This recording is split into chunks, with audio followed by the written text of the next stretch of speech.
Support for this channel is brought to you by Manscaped, who are the men's below-the-waist grooming champions of the world. I'm one of the first persons to try the new Lawnmower 4.0, and I'm completely blown away by the performance. So join 2 million men all across the world who trust Manscaped. Get 20% off plus free shipping with code Dominic Rich at manscaped.com. That's 20% off plus free shipping at manscaped.com with code Dominic Rich. Your balls would thank you.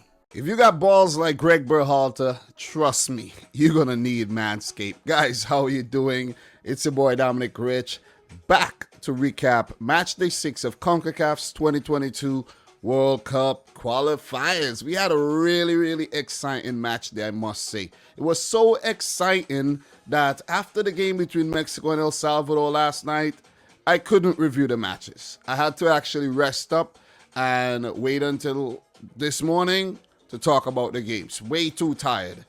Imagine watching 3 games at the same time. You see what I'm saying? And then having to wait up late to watch the Mexico-El Salvador match and then pick up your wife and then deal with your son and oh man, it's a lot. It's a lot to deal with. So sit back, relax, and enjoy the show. And remember, for all your World Cup qualifying needs, your World Cup needs, this is the place to be. All confederations discussed on this channel, but CONCACAF just gets a little bit more love. So let's talk about these games, man. Let's go.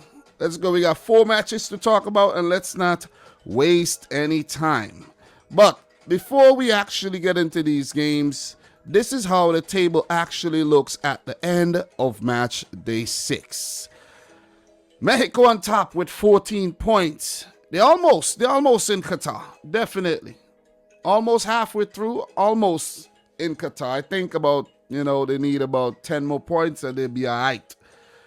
USA, 11 points, bouncing back after their loss. Canada, 10 points. Ooh, Canada on fire when you really look at it.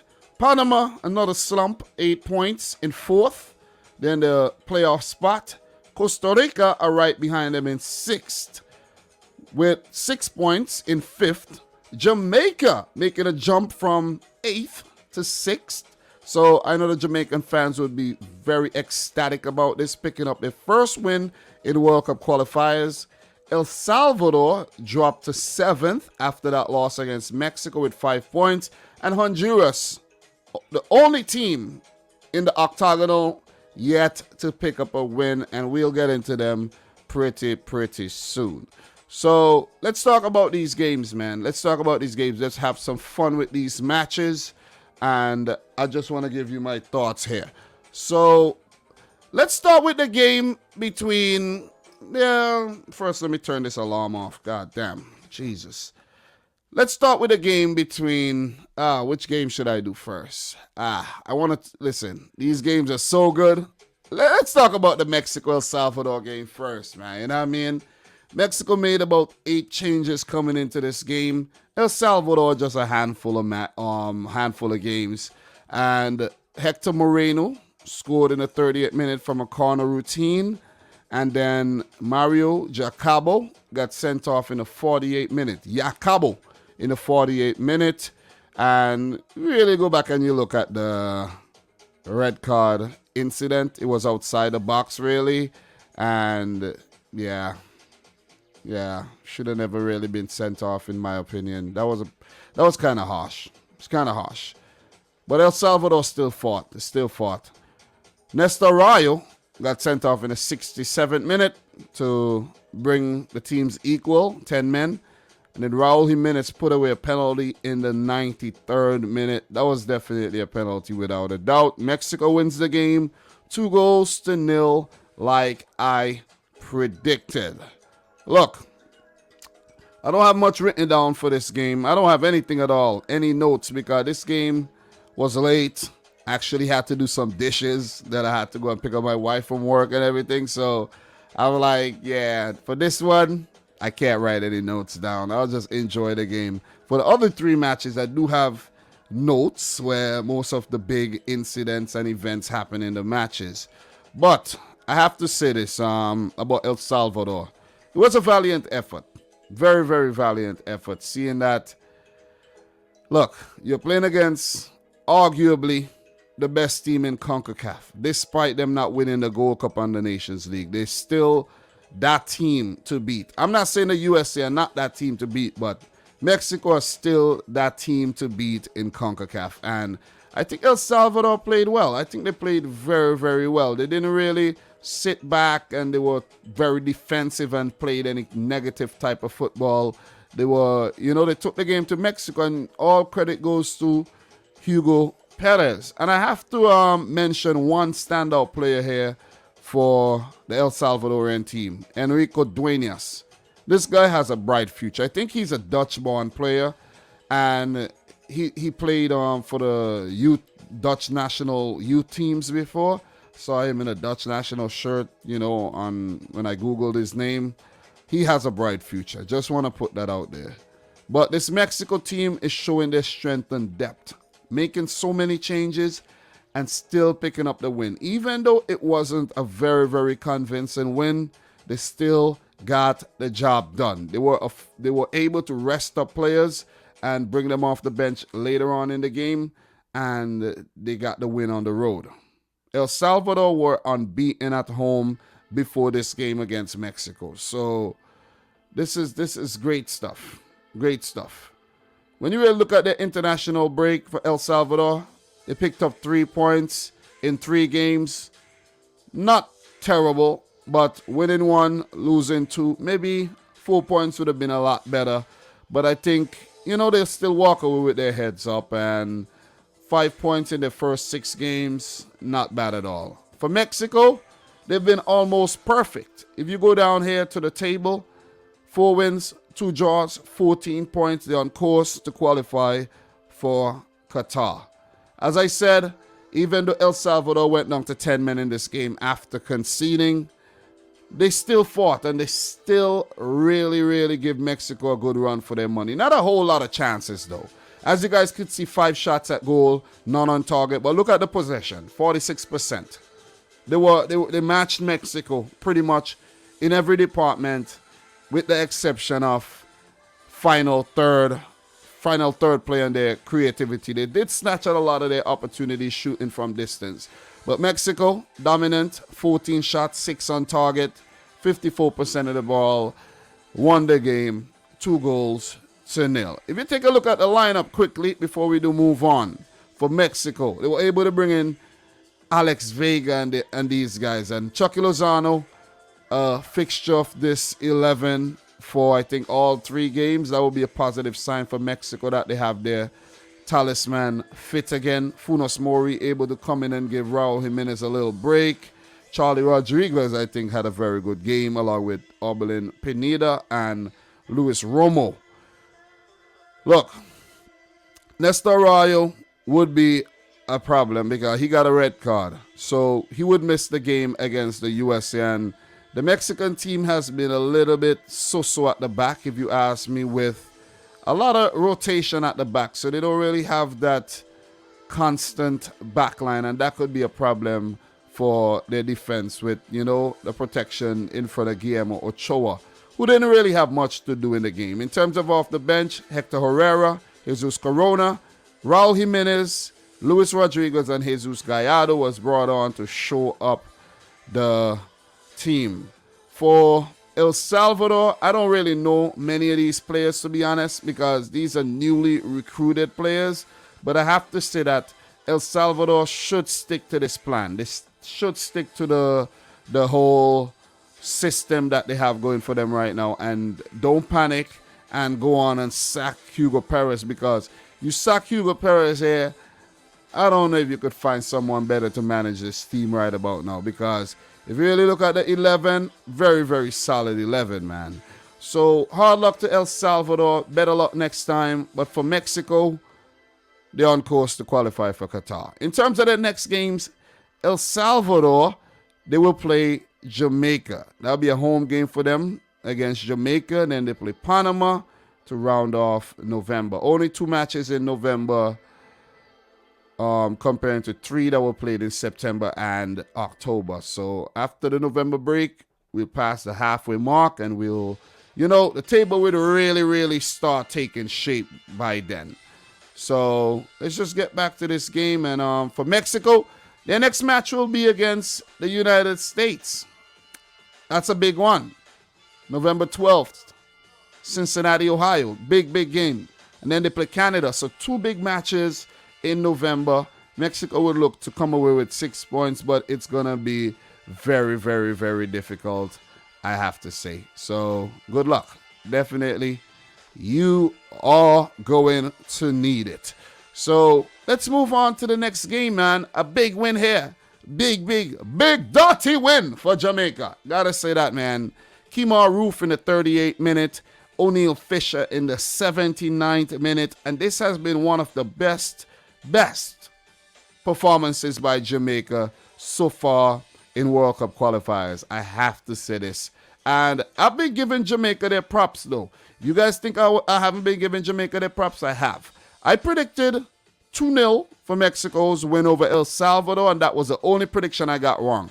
Got right, pardon me. The Jamaica Honduras, I predicted a 1-1 draw. So I did give Jamaica their credit to go to San Pedro Sula and get a point. And they did even better and picked up 3 points, their first win of World Cup qualifiers so far. And I have to give them credit because they were the better team on the day. 13th minute, Albert Ellis did get a scrappy chance that he put wide, and it was all Jamaica. Kemar Roof, a deflected shot, well saved by Luis Lopez.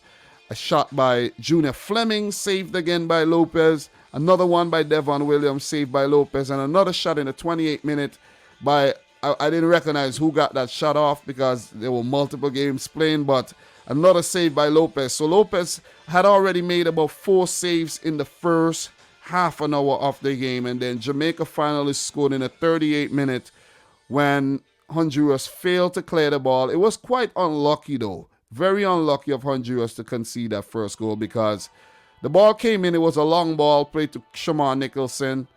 It was dealt with, but the initial clearance was smashed into another Honduran player, and it fell nice to the Jamaican attacker who smashed it. I can't remember if it was actually Shamar Nicholson a ball was played up to, or if it was I think it was Junior Fleming's. Yeah. And then he went down in the box after the whole the coming together, and then the clearance, and then the ball fell nicely to Shamar Nicholson, and then Nicholson's shot was diverted in by Kemar Roof. Really good stuff, man. And the speed at which the play was made, I think that's what caught Honduras off guard. And Kemar Roof, man, side-footed it into the back of the net, and bam! I think this is his first competitive goal for Jamaica. I think he had scored before, if I'm not mistaken. I might be wrong, but that was a very, very good start to the game for the Reggae Boys. It happened on merit. They were indeed the better team leading up to that goal. And second half, man, I have to say that Honduras were very devoid of ideas in the final third. They lacked imagination. And you can see that they were struggling at the back as well without their captain, Fantastico Maynor Figueroa, who's serving a red card ban. 52nd minute, Honduras had a shot through a crowd, but easily saved by Andre Blake. And there was another nervy moment for Jamaica. I think Honduras did start the second half very, very well. And since Jamaica had the goal, they were more reserved. They sat back a little bit more and tried to manage the game, maybe with the intentions of catching Honduras on the counter. But remember, Jamaica were the away team here, and the pressure, were put on Honduras, and they had to respond. Their backs against the wall. They're in front of a home crowd, packed stadium and everything, where fans were in front of Jamaican hotel playing loud music, according to reports, playing loud music, trying to, throw the Jamaicans off their game and everything. But the Jamaicans weren't moved. They didn't budge. They really came out and took the game to Honduras. And lately, Jamaica's been getting some good results against Honduras, but historically, not so much. The second goal, man. Well, look, there was a chance by Andy Naha in the 68th minute that he put wide. And then there was another chance by Honduras in the 76th minute from a long throw. And Elise headed the ball to Blake. Very, very, very good save. And look, the goal for Jamaica, 79th minute. What a goal. O'Neal Fisher. Andre Gray came on as a substitute, and the ball, a nice long ball was played up to him. Can't remember who passed the ball to him initially, because as I said, I was watching these games, multiple games at the same time, and long ball, brilliant long ball, and you got to give praises to Andre Gray here for his hold-up play. Held up the ball very well, and then laid it off to O'Neal Fisher in space, and the defenders was a bit standoffish. O'Neal Fisher just touched it across the goal and curled it into the back of the net. And with that goal, I knew Jamaica would go on to win the game. Jamaica was already looking like they would win the game with the 1-0 lead. And I have to give it to Tapa Whitmore, though, because when both goals were scored, this man showed absolutely no emotion. He showed no emotion. He could be a hitman. He could be, pull off an assassination or something. Because, that was an assassination of Honduras on the day. Brilliant stuff by the Jamaican national team, man. And you got to say, they rattled the Honduran players and the fans in the stadium. They couldn't really figure out what was happening on the day. They were disappointed. They started to leave the stadium. The stadium, there was a hush going through the ground, and it was a big victory for Jamaica, the first of World Cup qualifiers. So with that being said, man, look, just to discuss progress so far. Honduras, no wins. No wins yet. But before we do that, look at the stats, right? Honduras, 19 shots at goal, 5 on target. It didn't look like it. It really didn't look like it, because I think it was really one big chance I could remember that could have troubled Andre Blake, in goal. And that was that Albert Ellis header that he snatched out of the air. 19 shots, 5 on target. A lot of the ball, 64% of the ball. Not reflective of the, I didn't see that. I really didn't see that. I mainly saw a dominant performance by Jamaica there. 13 shots, 6 on target. Definitely troubling Luis Lopez more. 2 in the back of the net. You saw 36% of the ball. They didn't need to really go hard in the second half, as I mentioned, because they had the lead.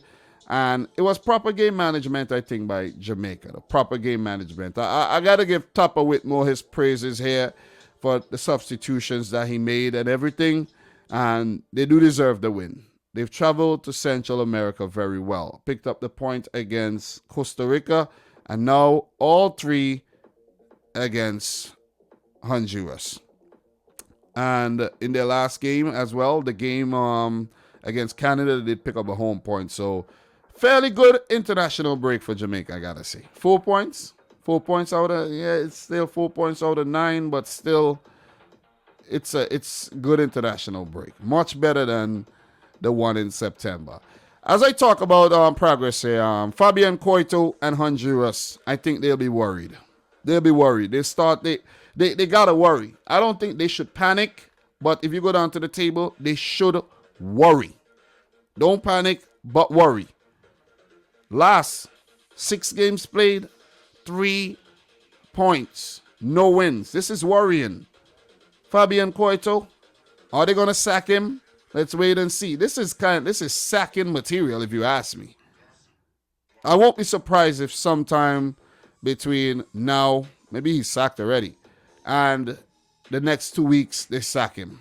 Seriously, because he has looked clueless so far. Could they still bounce back? It's a possibility. Still got 24 points available to get. Could they win all their games? Who knows? The ball is round. But it'll take a lot to actually bounce back from the position they're in right now. As for Jamaica, this is They're traveling in the right direction. Gotta say that. This is movement in the right direction. Upwards. From last in the table to 6th with their first win. You can see their last 4 games, they have only lost once. And that's where they picked up their last 5 points as well. So that is good. That is very, very good, man. That is very good. And I know the Jamaican fans will be buzzing about this win because they thoroughly deserved it. It wasn't a lucky win or they were even outplayed in the game or whatever. They thoroughly controlled this game, I think, from start to finish. And if they could do this more often, Jamaica could actually say, what's up in this table here. But right now, if you look at the table, they're 5 points behind Canada. They would need to catch up big time. And the only way you're going to catch up is not with draws. It's with W's. You start winning games. Teams around you are going to start dropping points. And let's say Jamaica could win their games in November. Let's say they win both their games in November, which is going to be very difficult to do. They could go up to 11 points and start to actually ask questions of the other teams and, you know, state their claim to a place in Qatar, because the place is there for the taking. It's just up to you to go there and snatch that place. But once again, props to Jamaica. You know, some notable mentions in terms of the team here. You got to give it to Kemar Roof. He has been brilliant in the last few games he played there. Junior Flemings have always performed well. Anthony Grant, he has been big. He has been big for Jamaica in the last 2 matches. Missed the match against the USA. Visa issues. Devon Williams have been working very hard. But you got to give a lot of praises here to Kemar Lawrence. Javon Watson playing at center back. Like Javon Watson called into the team, veteran, and I think he has played well. And a lot of people criticize the decision to bring him in, but it seems like it's paying off, man. Mariappa, man. Got to give it to Mariappa because I think Mariappa has been playing every single game so far for Jamaica, if I'm not mistaken. So, you know, got to give it to him. O'Neal Fisher with that goal. Impressed. Not really impressed with O'Neal Fisher in the past, but he had a solid game here. Shamar Nicholson did his thing. You know, his presence alone. And, of course, Andre Blake. I don't think Damian Lowe had the best of games, but still Jamaica had a clean sheet and walk away with the win in the end. But, yeah, Andre Blake, man. Always Jamaica's savior. Always Jamaica's savior. So, look, don't want to be too long-winded. I do have 2 more games to talk about. So in terms of the next match, would we see Honduras playing with Fabian Coito on the sidelines or not? They play Panama at home. Then they have Costa Rica. 2 Central American opponents. It's going to be really, really tough. As far as Jamaica go, for them, El Salvador. On the road. Jamaica has traveled well to Central America. Unbeaten so far in Costa Rica and in Honduras. Could they do the same against El Salvador? I'm pretty sure the Jamaicans are up for the challenge here. This is a big opportunity to pick up 3 points and go 8 points in the table and really ask questions here. Playoff spot, maybe Jamaica? Playoff spot? Let's see. Then they play the USA, and that will be the home game for the for the Jamaican team. They have to at least walk away with a draw or win the game. You know the USA are beatable when you have Greg Berhalter tinkering like he has been tinkering, you know what I'm saying? So, yeah. Well played, Jamaica, and I think you definitely deserve the win here. So, with that being said, we're going to go back to the other games and just touch on the last 2 matches here before I call it a day. And the game that we're going to talk about, Canada 4, Panama 1. I have to give it to this Canadian team. Really got to give it to this Canadian team, man. Wow. After conceding in the 5th minute to Rolando Blackburn, an attack down the right-hand side, crossed into the box and side-footed into the back of the net by Rolando Blackburn. The Panamanians celebrated like they had just won the Gold Cup, because it was a good goal, emphatic goal, 5th minute settings. And I think, you know, they've been playing some good football, coming off of a win against the USA there. Even though they did lose to El Salvador, they bounced back against the USA and their confidence showed in the 5th minute. But something happened with this Panamanian team some way in that, like the midway point of the first half. You know what I'm saying? It's like I don't know what really got into the Panamanian team, because they were playing some good football, scored a goal, and then they were just wayward. You see what I'm saying? I don't know if they got complacent or if Canada just were too good, but Canada started to take the game to Panama. They were home, of course, and they were confident that they could come back in the game. I predicted a 1-1 draw, and when Panama scored for us, I was like, okay, yeah, this game definitely might finish 1-1. 8th minute, Alphonso Davies with a chance, squared, but the ball was blocked. Very good play by Canada. They were teasing. Jonathan David with a chance, saved by Mejia, set up by Alphonso Davies. And there was a penalty shout for potential foul on Estacio in the 20th minute, but it wasn't given. And some may say if VAR was present, yeah, that would have been a penalty. But then again, when you think about it, a lot of people don't like VAR, so maybe you're seeing some of the purest football being played in the African Confederation and CONCACAF where there's no VAR. You see what I'm saying? Just think about what I'm saying there. So Canada, they got their goal in the 28th minute. It was an own goal, corner by Davies, and Michael Murillo headed into the back of the net. I think it came off of Tajon Buchanan onto Murillo, and Canada got their equalizer. Look, something happened, as I mentioned, for Panama. After Canada equalized, it's like Panama, they lost the plot. Like they were rattled or something by the goal conceded.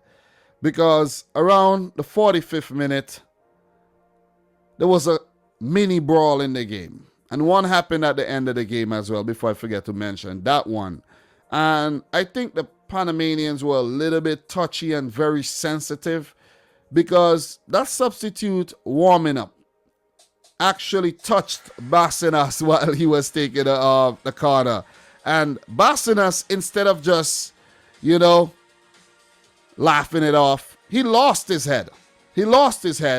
And then the whole team got involved and everything, and players had to be separated, and things were said, and insults were hurled at each other.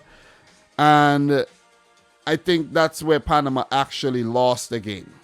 I think the Canadians got into their heads. The crowd and the players got into their heads, and they were beaten psychologically. They have to be tougher than this. They got to be tougher than this. I have been impressed with what Panama have done, but what we saw against El Salvador and then against Canada now, they had a poor October international break where they only picked up 3 points. And if Greg Berhalter was a lot, better and played a stronger team, guys, it could have actually been 0 points or 1 point during this international break. So very, very contrasting fortunes from September to October in terms of Panama. The second half is where Canada really threw the kitchen sink at Panama and killed off the game. 66th minute, Alphonso Davies. Questionable that the ball went out of play, but it was very good on his part to bring the ball back after the Panamanian player was trying to let the ball out, which is some poor football in my opinion. You see what I mean? If you're going to let it out, kick it out. Not just let it run out and allow Alphonso Davies to bring it back in play, run at your defense, cut in, and score. That was brilliant. That was absolutely brilliant. And while watching Alphonso Davies play there, I said to myself, this guy has to be the best player in the CONCACAF region right now. Without a doubt, I don't want to argue with nobody, but Alphonso Davies have been very, very good. It was all Alphonso Davies here in terms of Canada. All Davies. 2-1. Canada in the lead, and all they needed to do was manage the game and see it out for the win, and that's exactly what John Herdman and his boys did. Brilliant stuff. Brilliant stuff. Panama further rattled. I think they were rattled, and they had no response to what Canada was actually throwing at them. They were totally inept in the final third for most of the game after they scored that goal, and it's like they just lost their cool, and they were just all over the place. Tajon Buchanan with a goal in the 71st minute, a header from a long ball into the box, and look, game over by then, pretty much. Pretty much game over by then. You see what I'm saying? So, dominant performance by Canada, and as I mentioned, I think Panama lost their cool in this game, and they switched off at very, very key moments in defense. The other goal came in the 78th minute, and 4-1 to Canada. Really loopy ball into the box by Alphonso Davies. It kind of tricked the defenders because I think Tajon Buchanan went up for it. It went over his head, and it fell nicely to Jonathan David, who I think have had a rough time so far for Canada in these World Cup qualifying games. And even the shot itself tells a story. Wasn't hit properly, but sometimes that's all you need.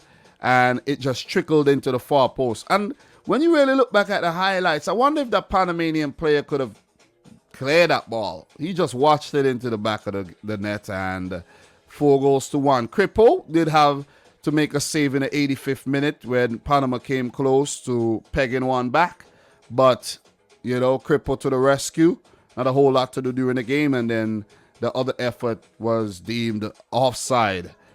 Canada celebrated the win with their fans knocking the drum and, you know, those chants and the hand claps and everything. And it was a really nice sight to see. I have to say this is going to be tough. Playing against Canada next month. It's going to be cold as hell in November up there in Canada. Just got to put it that way. Panama thoroughly outplayed on the road, and look, Thomas Christensen and his boys got to pull things together, man. The top three teams in the octagonal might actually run away from them, because look, you take a look at the stats here. Canada 16 shots at goal, 8 on target, 43% of the ball. It's not like Panama didn't have the ball, but they lacked the creativity, lacked the imagination here on the day. 7 shots at goal, 2 on target. Wasn't the best performance. As I mentioned, brawl at the end of the game. A little brawl at the end of the game again. You know, and look at the corners. 10 corners for Canada, 1 for Panama. They were dominated. They were outplayed. The table, Canada third with 10 points. They're beginning to separate themselves from Panama. And Panama in fourth with 8 points. You got to look out for Jamaica and Costa Rica on your heels, along with El Salvador. I think we might see a situation where the top 3 teams pull away and the bottom, let's say, 5 teams have to fight for that playoff spot. But for Canada, 4 draws and 2 wins. This is absolutely brilliant. Those 2 wins came at home, one against El Salvador and the other against Panama, and they were convincing wins. And if you look at the draws, they were well thought out. You see what I'm saying? Going to the USA, picking up a draw. Going to Mexico, picking up a draw. Going to Jamaica, picking up a draw. And drawing their first game at home against Honduras, where, you know, you give Honduras the respect there. And, you know what I'm saying? Don't be overly attacking and losing your head and losing the first game. And they did well. 10 points in 6 matches. Pretty good. 1 point behind the US. 4 points behind Mexico, and that could change really fast. All Mexico drop points, and Canada could be right behind them again. So in terms of who they play next, for Canada, oh boy, 2 home matches. Costa Rica and Mexico have to travel to Canada in the cold.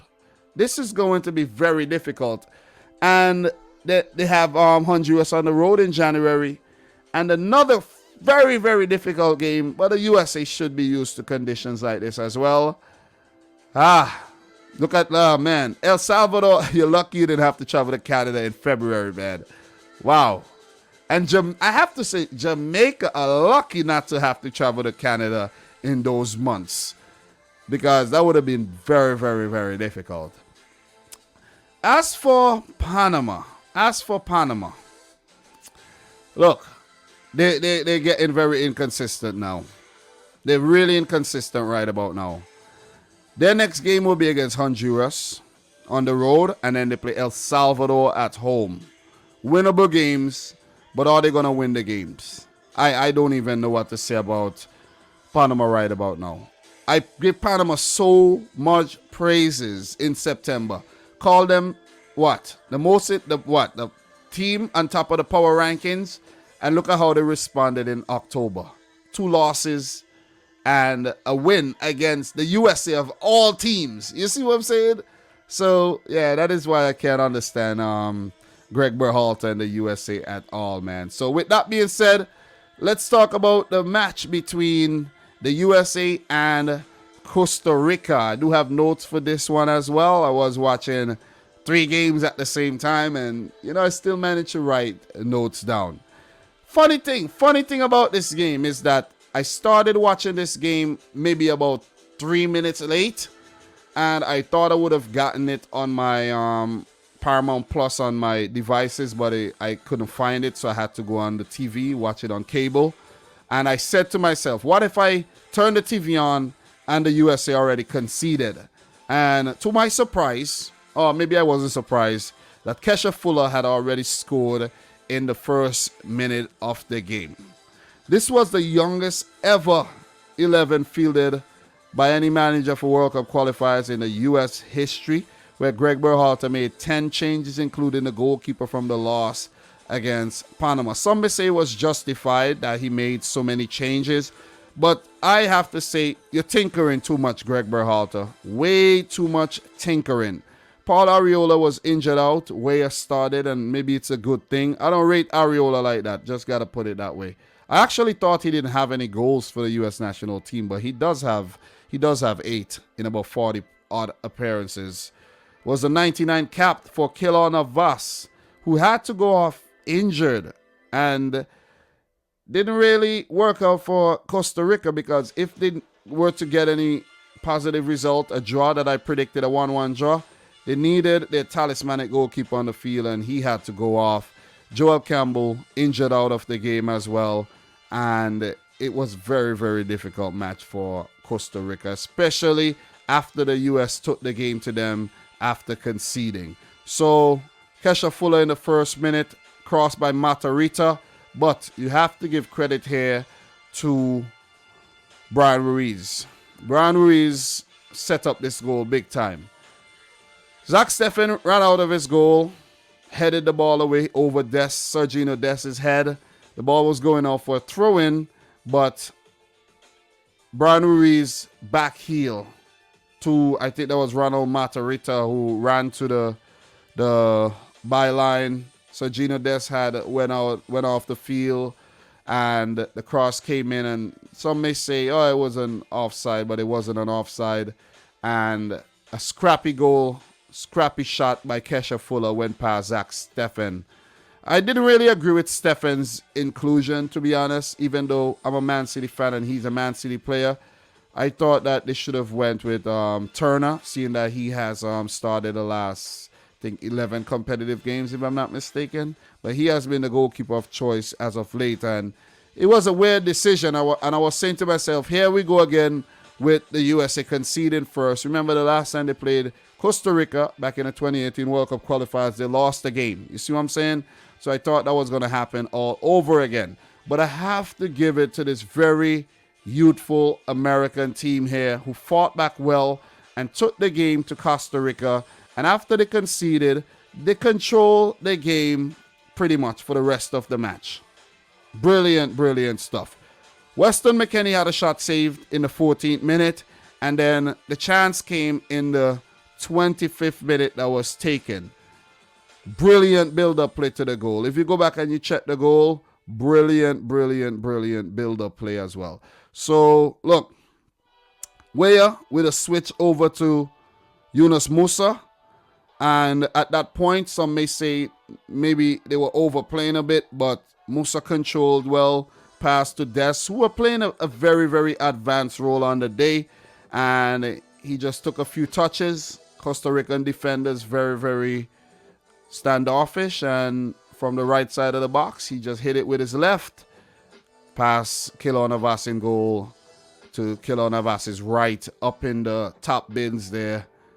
Brilliant goal. That was a spectacular goal, I have to say. And the U.S. were back in the game. And the U.S. really, really controlled the game after that. And I think Costa Rica sat back a little bit too much.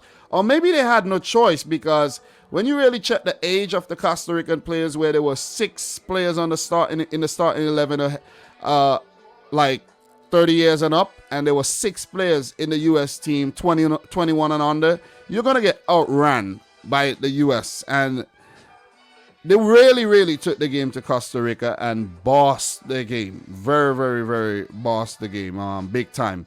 There was a close chance there for Costa Rica in the 37th minute when Yunus Musa made a mistake, but Chris Richards went back and pulled off a brilliant tackle. I think he actually put himself in front of the ball, and basically he was in control, and that was not a penalty. Some may say it should have been given a penalty, but I don't think that was a penalty. No VAR to actually review that one. And I think the referee was in a very good position to see what happened as well. So, well defended by Chris Richards, one of the changes made from the Panama game. So, look, 1-1 at halftime. The USA dominating after conceding and then equalizing. And the big news came in after the halftime break that Keylor Navas had injured his abductor muscle, and Moreira had to be roped in. Moreira is not a bad keeper, but he comes nowhere close to Keylor Navas, in my opinion. And the USA were running riot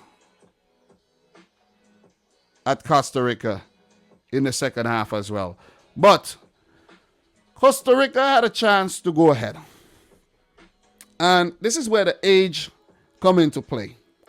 If you had a faster player, maybe a Joel Campbell, at the end of that opportunity where Miles Robinson's pass, his mistake, you could say, was snuffed out by Brian Ruiz, stolen by Ruiz, and he ran at Zach Steffen, he didn't have the legs. And that was actually so embarrassing to look at. I'm not even a Costa Rican fan, and I was embarrassed. I'm like, Brian Ruiz, how could you be so slow? You're running like you're about 50 years old, man. You're 36. Guys, I'm 34 years old, and I'm pretty sure I could run faster than that. I'm sure I could run faster than that. Of course I could run faster than that. But Brian Ruiz, who's never really been quick, he was caught, and it was dealt with.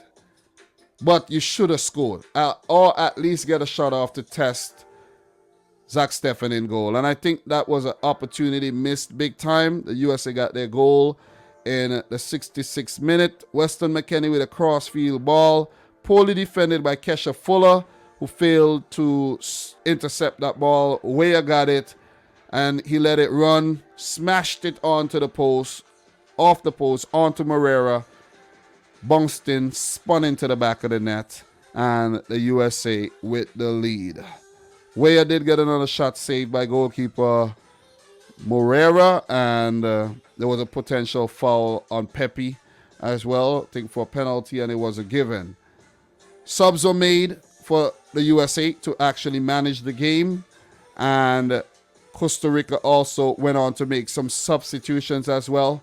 But when you look at the players that they were bringing on, let's take a look at the lineup really quick, and just to get the names right. Alvaro Saborio, retired 4 years ago. The man is 39 years old, and he was brought into this game to play. Randall Leal was brought on, Kendall Waston, and Christian Bolaños, another veteran. You see what I'm saying? So the Costa Rican team, I think, where they lost this game is because of old age. To be completely honest, it sounds funny, but it's actually true. They lost this game because the USA just had more in their legs. Costa Rica just couldn't run for 90 minutes. If they had gotten the goals right, they had against El Salvador, maybe they stood a chance. And if they had Keylor Navas in goal, maybe they stood a chance. But without Navas and Joel Campbell, this team just, looks very, very, very slow and just lethargic, in my opinion.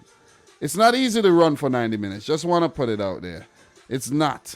I remember playing like a couple minutes of basketball on the court, and I was winded within like 20 minutes time. So running for 90 minutes, you could just imagine how these older guys must feel.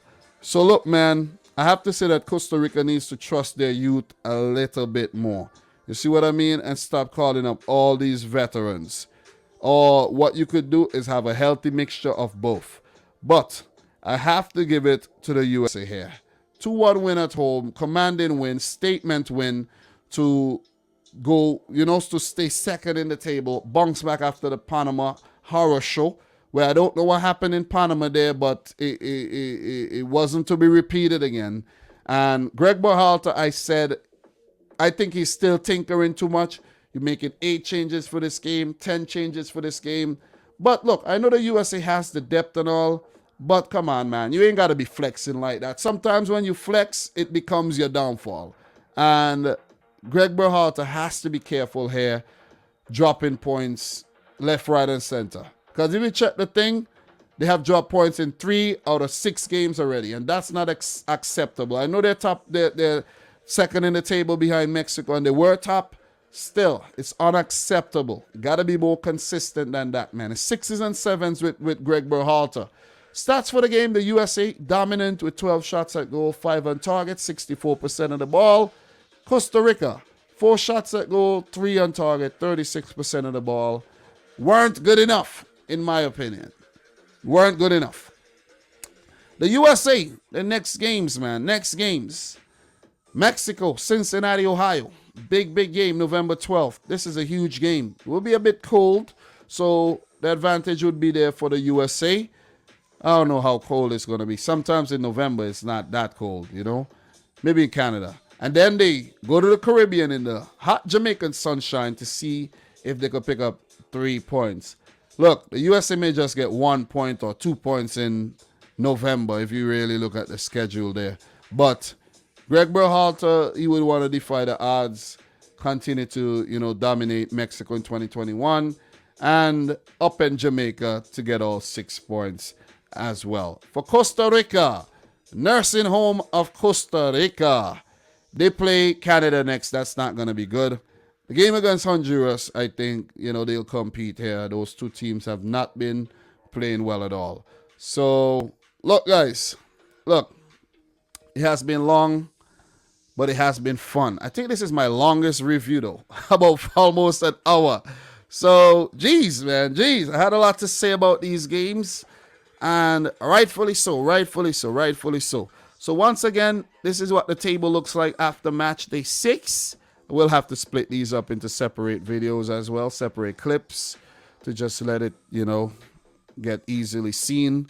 But Mexico on top of the table, 14 points. USA, 11 points. Canada, 10. Panama in the playoff spot with 8. Costa Rica on their heels with 6. Jamaica coming up with 5. El Salvador, 5 points. Honduras winless at the bottom of the table with 3 points. So, good international break, I have to say. Very, very good international break. And let's hope we get another quality one in November. So, guys, I'm your boy Dominic Rich. Thanks for watching. Thanks for listening. And if you're new around here, don't forget to subscribe. Like the video if you like it. Let me know your thoughts down below.